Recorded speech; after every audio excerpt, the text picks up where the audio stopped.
করছি এবং ভিডিওটি সম্পূর্ণভাবে দেখার পরে শোনার পরে শেয়ারের জন্য অনুরোধ জানাচ্ছি। ছড়িয়ে দেন প্রত্যেকটা গ্রুপে, প্রত্যেকটা জায়গায়, প্রত্যেকটা কর্মচারী কর্মকর্তাগণ ভিডিও দেখার সুযোগ করে দেন।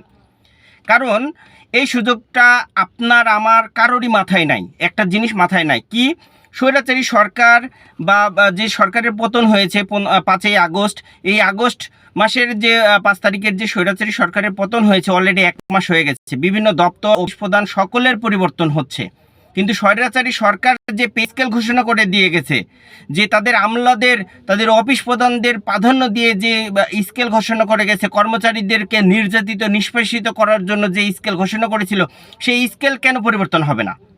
সেই স্কেল পরিবর্তন করেন, সব ঠান্ডা হয়ে যাবে। আমি আমার জায়গা থেকে বলি, সেই স্কেলটি পরিবর্তন করুন। স্বৈরাচারী সরকারের স্কেলে আমরা থাকতে চাই না। প্রজাতন্ত্রের কোনো কর্মচারী স্বৈরাচারী সরকারের কোনো স্কেল আমরা মানতে চাই না।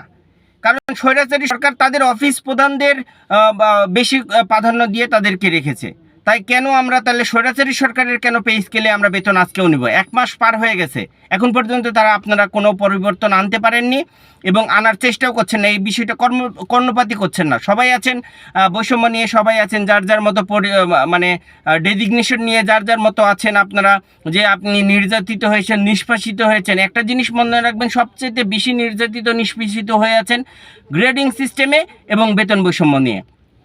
এটা পরিবর্তন করেন, সব ঠিক হয়ে যাবে, বাকিগুলো ঠিক হয়ে যাবে। এই স্বৈরাচারী সরকারের পে স্কেল, 8ম পে স্কেল আমরা ঘোষণা থেকে বিলুপ্ত ঘোষণা করে নতুন করে 9ম পে স্কেল ঘোষণা করা হোক এবং বৈষম্যহীন পে স্কেল আমরা চাই। বৈষম্যহীন, আমি বলি, অনুরোধ করে বলি, দেখেন এটা সব ঠিক হয়ে যাবে। আমি ভিডিওটি শেয়ারের জন্য বিশেষভাবে অনুরোধ জানাচ্ছি। ধন্যবাদ, ভালো থাকবেন।